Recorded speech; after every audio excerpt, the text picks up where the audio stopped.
नमस्कार दोस्तों, मैं नीतीश कुमार एसएससी वायरस में आपका स्वागत करता हूं। आज के इस वीडियो में हम टेक्निकल ग्रेड 1 का रिसेंटली जो एग्जाम हुआ है उसमें प्रोबेबिलिटी के जितने क्वेश्चन है उसको हम सॉल्व करने वाले हैं और ये आपको सीजीएल मेंस में काफ़ी फायदा पहुंचा सकता है। तो देखते हैं पहला क्वेश्चन क्या है। इसमें है कि इवेंट एक है जिसमें ऑड्स इन फेवर दिया है 4:5। हमें बताना इवेंट नहीं होगा इस बात की प्रायिकता क्या है। तो सबसे पहले आप ये देखो ना कि ऑड्स इन फेवर का मतलब क्या होता है। आप ये बात समझ लीजिए, ऐसे क्वेश्चन को सॉल्व करना ज़्यादा मुश्किल नहीं है।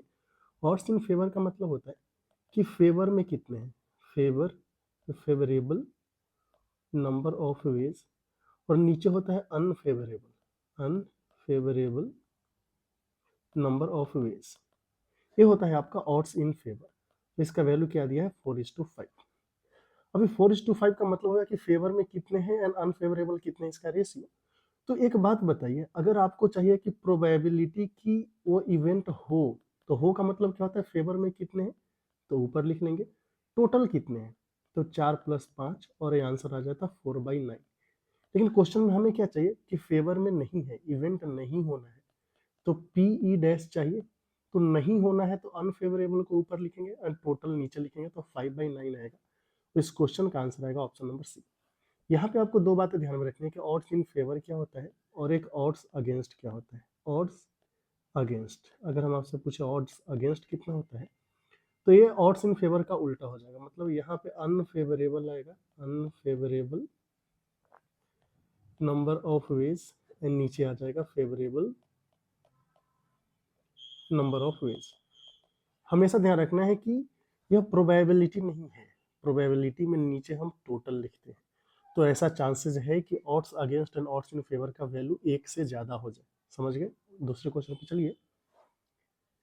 इसमें एक सर्वे है जिसमें 350 स्टूडेंट ने भाग लिया है। 150 स्टूडेंट जो है वो चाय पियेंगे एंड 225 क्या लेंगे, कॉफ़ी पियेंगे। 100 ऐसे हैं जो चाय एंड कॉफ़ी दोनों पियेंगे। तो कितने स्टूडेंट ऐसे हैं जो ना तो चाय पियेंगे ना कॉफ़ी पियेंगे। देखिए, इसको सॉल्व करने का एक तरीका आप आराम से वेन डायग्राम से कर सकते हो। वेन डायग्राम से कैसे करेंगे, हमने एक बनाया ऐसा डब्बा जो चाय का है, एक ऐसा बनाया जो कॉफ़ी का है। इधर हमने लिख लिया चाय, इधर लिख लिया कॉफ़ी। एक बात बताओ, चाय एंड कॉफ़ी दोनों पीने वाले कितने हैं, 100। तो बीच में आ जाएगा 100। अब चाय पीने वाले कितने थे, 150। तो बीच में तो 100 आ गया, इधर कितने बचेंगे, 50। कॉफ़ी पीने वाले कितने थे, 125, 225। तो 100 तो इधर हो गया, बाकी जो 125 है यहाँ पे आ गया। अब टोटल कितने स्टूडेंट हो गए जो चाय और कॉफ़ी दोनों पी रहे हैं, तो 225 में 50 जोड़ेंगे 275 हो गए। तो स्टूडेंट कितने थे, 350। तो ये बोल सकते हैं कि बाकी जो 75 स्टूडेंट है बाहर हो गए। ये जो स्टूडेंट है ये क्या होगा, ना तो चाय पिएगा और ना ही कॉफ़ी पिएगा। तो सही आंसर आ जाएगा ऑप्शन नंबर सी। लेकिन अगर मान लीजिए वेन डायग्राम आप नहीं बना पा रहे हो, तो क्या करना है, कोई टेंशन नहीं लेना है आपको। एन टी यूनियन कॉफ़ी का जो वैल्यू होगा ये होगा n T plus n coffee minus n T intersection coffee. चाय वाले कितने थे, 150। कॉफ़ी वाले कितने थे, 225, एंड दोनों वाले कितने थे, 100। तो ये जोड़ के कितना आ जाएगा, 275। आपको चाहिए क्या कि ना तो चाय होना चाहिए ना ही कॉफ़ी होना चाहिए। इसका मतलब है कि जो टोटल है, टोटल कितना है 350, इसमें से चाय या कॉफ़ी को हम माइनस कर देंगे और आंसर आपका आ जाएगा 75। दोनों में से कोई भी तरीका अपनाइए, आंसर 75 ही आना है। अगले पे चलेंगे। अगला है क्वेश्चन नंबर 3, जिसमें ए दिया है, ए एक सेट है, डिस्क्रीट सेट है, बी भी एक सेट है, सी भी एक सेट है। आपको निकालना है A intersection B union C. मतलब ए इंटरसेक्शन फिर यहाँ पे बी यूनियन सी। अगर आप इसको डिस्ट्रीब्यूट करने जाओगे तो ए आ जाएगा आपका ए इंटरसेक्शन बी फिर यूनियन ए इंटरसेक्शन सी। तो आप ए इंटरसेक्शन बी निकालो। इंटरसेक्शन का मतलब है दोनों में कॉमन क्या होता है। ए एंड बी में क्या कॉमन है, 3 कॉमन है, बोलेंगे कि नहीं 5 कॉमन है, नहीं 7 कॉमन है, 9 कॉमन है, 11 कॉमन है। तो यहाँ पे आ जाएगा आपका 7, 9, 11 यूनियन। अब ए एंड सी में क्या क्या कॉमन है, यहाँ पे देखेंगे तो केवल 11 कॉमन है, तो यहाँ पे आ गया 11। इसका अगर आप यूनियन लोगे तो कितना आ जाएगा, 7, 9, 11। तो सही आंसर आ जाएगा ऑप्शन नंबर ए। अगर मान लीजिए ये मेथड आप नहीं यूज कर पाए तो भी कोई दिक्कत नहीं है, आप डायरेक्टली बी यूनियन सी पहले निकाल सकते हो। बी यूनियन सी क्या होगा, बी एंड सी में जो है सबको लिखना है। तो 7 होगा, 9 होगा, 11 होगा, 13 होगा एंड 15 होगा, यहाँ तक दिक्कत नहीं है। फिर ए के साथ हम इसको क्या कर लेंगे, इंटरसेक्शन। तो ए के साथ क्या क्या मैच हो रहा है, 7, 7, 9 एंड 11 यही मैच हो रहा है। तो देखिए आंसर आपका ए ही आ रहा है, कोई दिक्कत नहीं है। चौथा देखेंगे, क्वेश्चन नंबर 4 में है कि प्रोबेबिलिटी कि एक स्टूडेंट पास करेगा mathematic test a 3/4 and probability कि वो पास करेगा both maths and physics a है आपका 13/36। प्रोबेबिलिटी कि वह एटलीस्ट वन टेस्ट पास कर रहा है यह है आपका 5/6। तो इस बात की प्रायिकता क्या है कि वो फिजिक्स टेस्ट पास कर जाएगा। देखिए यहाँ पे आप लोग चीज़ों को समझिए, एक है प्रोबेबिलिटी कि वो मैथ्स पास करेगा, एक होगा प्रोबेबिलिटी कि वो फिजिक्स पास करेगा, फिर होगा कि प्रोबेबिलिटी कि फिजिक्स एंड मैथ्स दोनों पास करे, और ये होगा कि कम क्या है, एटलीस्ट वन टेस्ट मतलब कम से कम एक पास करे। बस समझ रहे। तो मैथ पास करने का प्रोबेबिलिटी कितना दिया है, 3/4। फिजिक्स पास करने का प्रोबेबिलिटी हमें पता नहीं है, दोनों पास करेगा इसका प्रोबेबिलिटी क्वेश्चन में कितना दिया, 13/36, और कम से कम एक पास करेगा इसका प्रोबेबिलिटी कितना है, 5/6। तो ये जो फॉर्मूला है फॉर्मूला ही आप यूज कर सकते हो, कौन सा, कि फिजिक्स यूनियन मैथ्स पास करने का प्रोबेबिलिटी होगा कि मैथ्स पास कर जाए फिर फिजिक्स पास कर जाए, और इसमें से फिजिक्स एंड मैथ दोनों पास करने वाले को हम माइनस करते हैं। तो ये 5/6 आ गया, ये आपका आ जाएगा 3/4, और ये हमने एक्स मान लिया, और माइनस का आ जाएगा 13/36। तो एक्स का वैल्यू कितना आ जाएगा, एलसीएम तो 36 आना ही है, कोई दिक्कत ही नहीं है। 6 36, 6 30, और 4 9 36, 9 27, और ये आपका आ गया 13। तो कितना आ जाएगा यहाँ, 3 13 3 16, 16/36 को लिख सकते हैं 4/9। तो इस क्वेश्चन का आंसर आ रहा है 4/9। अब अगला देख लीजिए, यह है क्वेश्चन नंबर 5। इसमें x का वैल्यू दिया है, y दिया है, x एंड y दोनों सेट है। हमें बताना है कि x एंड y में क्या कॉमन है। तो क्या a कॉमन है दोनों में, नहीं। b कॉमन है, c है, नहीं है, d है। तो एक b हो गया और एक d हो गया। तो x इंटरसेक्शन y में बस b एंड d होगा, तो सही answer option number D. Question number 6 है कि दो डाइस है, दोनों का नंबरिंग 1 से 6 है, इसको रोल किया गया, प्रायिकता क्या है कि सम जो है वो 8 आ जाए। तो यहाँ पे एक चीज आपको ध्यान देना है कि जब भी हम बात करते हैं सम, मतलब जब आपका सम ग्रेटर देन 6 होता है ना, तब नंबर ऑफ वेज निकालने के लिए हम उस 13 में से सम को माइनस कर देते हैं। कब की बात करें, जब आप दो डाइस रोल कर रहे हैं तब। और सम का वैल्यू जब लेस इक्वल 6 होगा तब नंबर ऑफ वेज हो जाता है आपका सम -1। एक कब के लिए, जब हमने दो डाइस रोल किया है। यहाँ पे सम कितना चाहिए, 8। तो नंबर ऑफ वेज कितना होगा, क्या जो सम चाहिए आपका 6 से ज्यादा है, बोलेंगे कि हाँ। तो नंबर ऑफ वेज हो जाएगा आपका 13 - 8 मतलब कि 5। तो प्रोबेबिलिटी ऑफ इवेंट कितना हो जाएगा, नंबर ऑफ वेज जो आपके फेवर में है। तो नीचे क्या होगा, टोटल नंबर ऑफ वेज मतलब कि सैंपल स्पेस। फेवर में आपका कितना है, 5, और सैंपल स्पेस कितना है, 36। तो आंसर होगा 5/36। क्वेश्चन नंबर 7 है, एक क्लास में 37 स्टूडेंट है, 25 को क्रिकेट पसंद है, 16 को फुटबॉल। हर एक स्टूडेंट जो है वो कम से कम एक गेम खेलता है दोनों में से। कम से कम एक गेम खेलता है दोनों में से, इसका मतलब है कि क्रिकेट एंड फुटबॉल का जब यूनियन लेंगे तो टोटल नंबर ऑफ स्टूडेंट आ जाने चाहिए। ये बात समझ गए। How many students like to play both cricket and football, both का निकालना है। तो क्रिकेट वाले कितने हो गए, 25, एंड फुटबॉल वाले कितने हो गए, फुटबॉल वाले हो गए हैं 16। तो कितने हो गए, 4 स्टूडेंट ऐसे हैं जो दोनों खेलेंगे।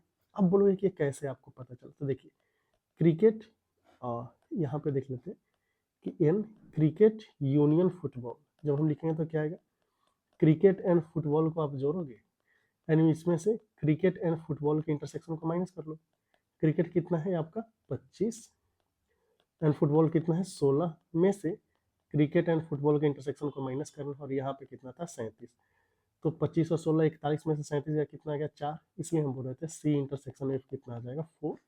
तो सही आंसर आएगा ऑप्शन नंबर डी।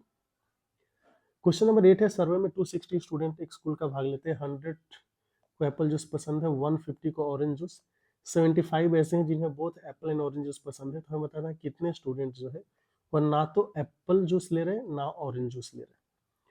तो चलिए, अब बार बार फॉर्मूला का यूज करके हम आपको दिखा ही रहे हैं, क्यों ना इस बार आपको केवल वेन डायग्राम का यूज करके दिखा दें, ताकि आपको आइडिया लगता रहे कि क्वेश्चन को कैसे कर सकते हैं।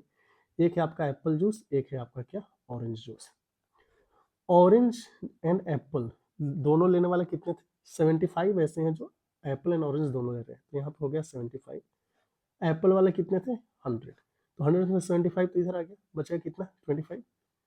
ऑरेंज जूस वाले 150 थे, 75 इधर हो गया, 75 यहाँ पे होगा, तो 75 75 150, टोटल मिला के कितना हो गया 175 स्टूडेंट यहाँ पे आ गए हैं। टोटल हैं कितने 260, तो 260 में से 175 इधर चलाया तो बचा कितना, वहां से 25 और 60 मतलब कि 85 स्टूडेंट ऐसे हैं जो क्या हो गए, ना तो ये लेंगे आपका एप्पल जूस और ना ही लेंगे ऑरेंज जूस। कौन सा आंसर सही है, option number B. Question number 9 है कि एक बैग है जिसमें 1 से 42 तक बॉल्स को नंबर किया गया है, रेंडमली एक बॉल उठाया गया है, प्रायिकता क्या है इसकी, कि उसका प्रोबेबिलिटी क्या है, और कि वो नंबर आपका 7 या 8 से डिविजिबल होना चाहिए। नंबर्स जो 7 से डिविजिबल है वो कितने होंगे, 1 से 42 तक टोटल 6 नंबर है जो 7 से डिविजिबल है, 8 से डिविजिबल कितने होंगे, तो आंसर है कि 8 5 40, टोटल 5 है। 7 एंड 8 अगर हम बोले कि एक ऐसा नंबर है जो डिविजिबल है बाई 7 एंड 8, तो दोनों से डिविजिबल होने के लिए हम ये बोल सकते हैं कि उसको होना पड़ेगा डिविजिबल बाई 7 एंड 8 का एलसीएम 56, और 1 से 42 तक कोई भी ऐसा नंबर नहीं है जो आपका 56 से डिविजिबल हो, तो n 7 इंटरसेक्शन 8 ये कितना हो गया 0। आपको क्या चाहिए कि प्रोबेबिलिटी कि वो नंबर 7 या 8 से डिविजिबल है, तो पहले हमें ये देखना होगा कि 7 यूनियन 8 कितने आएंगे, तो जाहिर सी बात है 7 एंड 8 को ऐड कर देंगे तो 11 आ गया, तो इस बात की प्रायिकता निकालना है, तो आपके फेवर में टोटल 11 है, उसमें से कोई एक सेलेक्ट करेंगे एंड ओवरऑल 42 में से कोई एक सेलेक्ट करेंगे, तो 11/42 इस क्वेश्चन का आंसर आ रहा है जो कि option number D. Question number 10 में सी दिया हुआ है, डी दिया हुआ है, number of elements in D minus C. D minus C का मतलब क्या होता है ये समझिए, इसका मतलब होता है कि सेट जिसमें एलिमेंट हो, set containing elements of D, हमें वो डी का एलिमेंट्स चाहिए which are not present in C, मतलब D के वे सारे एलिमेंट्स जो C में प्रेजेंट नहीं है वो आपका आएगा D माइनस सी। तो क्या D का एलिमेंट 5 जो है C में प्रेजेंट है, आंसर है कि नहीं, तो 5 को हम ले लेंगे। 10 है 15 है, 15 नहीं है तो 15 को ले लेंगे। 20 क्या प्रेजेंट है, आंसर है कि नहीं, तो 5 15 20 आ गया। अभी बताना इसमें कितने एलिमेंट थे इन D माइनस सी, 3 एलिमेंट है, तो सही आंसर आएगा option number A. Question number 11 है कि 3 कार्ड्स को हमने ड्रॉ किया है एक एक करके रैंडमली फ्रॉम 52 कार्ड्स, तो इस बात की प्रायिकता क्या है कि that 3 of them are jack, तो तीनों का तीनों क्या होना चाहिए, जैक होना चाहिए। एंड तो कैसे कर लेंगे, देखिए आपके पास टोटल जैक है कितने, आंसर है कि टोटल 4 जैक होते हैं ना, एंड तो 4 में से 3 जैक आने चाहिए, एंड ओवरऑल 52 में से आप 3 सेलेक्ट कर रहे हो, 4C3 कितना हो गया 4, 52C3 कितना हो जाएगा 52 इंटू 51 इंटू फिर आएगा 50, नीचे आ जाएगा आपका क्या 6, 3 दूना 6, 3 से 17 बार में एंड 2 से 25 बार में, तो कितना आ जाएगा 25 दूना 50, 4 से 13 बार में, 13 टाइम्स यहाँ आ गया। तो आप देख लीजिए 1 डिवाइडेड बाई 13 पच्चे 65, 13 दूना 26 एंड 6 32, इसको आपको 17 से गुना करना है, कितना आ जाएगा 1 डिवाइडेड बाई 17 पच्चे 85, 34 और 8 42, 51 एंड 4 55, तो 1/5525 सही आंसर ऑप्शन नंबर बी।